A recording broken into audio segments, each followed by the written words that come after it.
We're really pleased with our cool season lettuce this year. We planted it here in the raised bed amongst some of our carrots and spinach, and here it is starting to warm up temperature-wise, and they're still doing pretty good. Let me show you some of the varieties that we tried this year. This first one is called Mascara, and it is a purplish color. Let me show you the leaf. It kind of has an appearance of an oak leaf.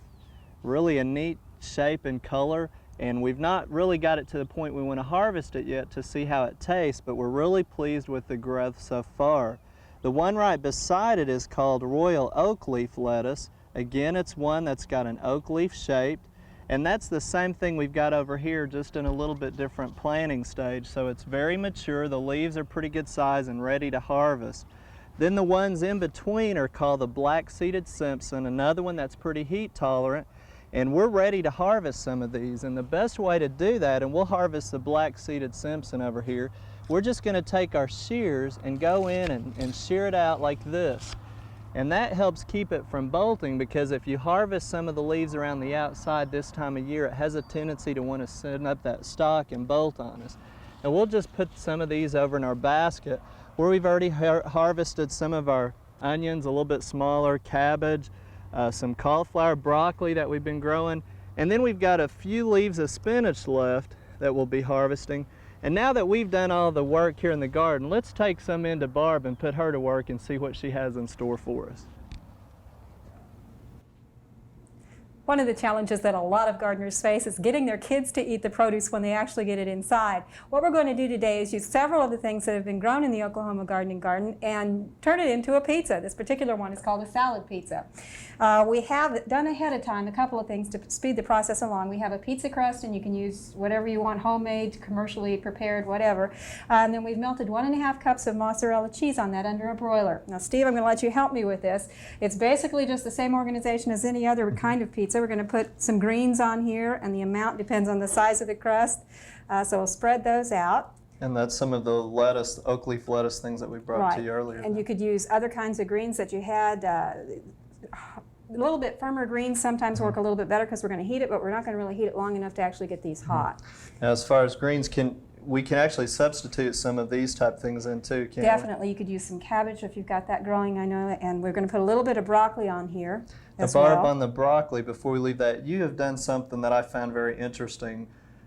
Believe it or not, we don't always grow worm-free vegetables at Oklahoma Gardening, and usually we just try to run water over to encourage the caterpillars to leave. What have you done here to do that? Inverted it, put the heads down in some cold salt water, and that salt water will cause the caterpillars to come out a lot faster than just cold water alone would, and it speeds it up, and you don't get a lot of salt on there. You can rinse it off if you're worried about the salt content. What ratio? A couple of teaspoons or something? Or? Yeah, a teaspoon for the amount that we have there would be more than enough. Okay. And it's just regular table salt. Okay, we're also going to put on here some tomatoes. Unfortunately, it wasn't really tomato season when we did this, so that these are some of the slightly green variety. And in other words, you're saying those weren't grown at Oklahoma Gardening. We want to make sure we clarify that. Now, we have some other unusual things, too. I'll let you go ahead and put some of those on.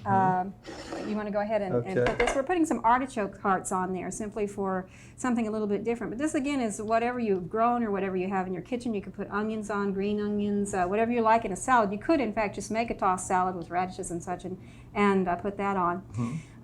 Then we have some black olives. Now, over the top of all of these things, we've made a salad dressing. Basically, we've used 4 ounces of a soft cream-style cheese with chives and onions, 2 teaspoons of Dijon mustard, and we blended that together with enough milk to make it drizzle.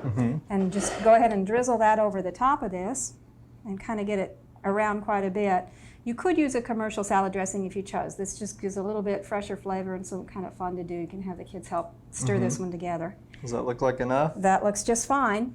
And now we're going to put another 1/2 cup of mozzarella cheese over the top of this, and we'll put it back under the broiler basically for 1/2 to 1 minute until the cheese is melted, and that's all there is to it. Okay, well, Barb, why don't you recap that for us too?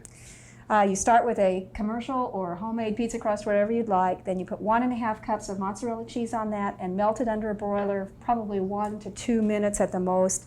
Then you put whatever you like for a tossed salad on top of that, a dressing over it, and another 1/2 cup of mozzarella cheese, and put it under the broiler again for probably about 1/2 to 1 minute until the cheese is melted. Well, I think that's a great idea. It's a good way to use a lot of our vegetables. And again, if you miss the recipe, be sure and contact your county extension office, and they should have a copy for you. Thanks again, Barb. Thank you, Steve. We hope you've enjoyed this classic from the Oklahoma Gardening Vault. Remember, even though these tips and techniques are timeless, there's always something new to learn in the world of gardening. By subscribing to both Oklahoma Gardening and OK Gardening Classics, you'll have access to a wealth of gardening knowledge, both classic and contemporary.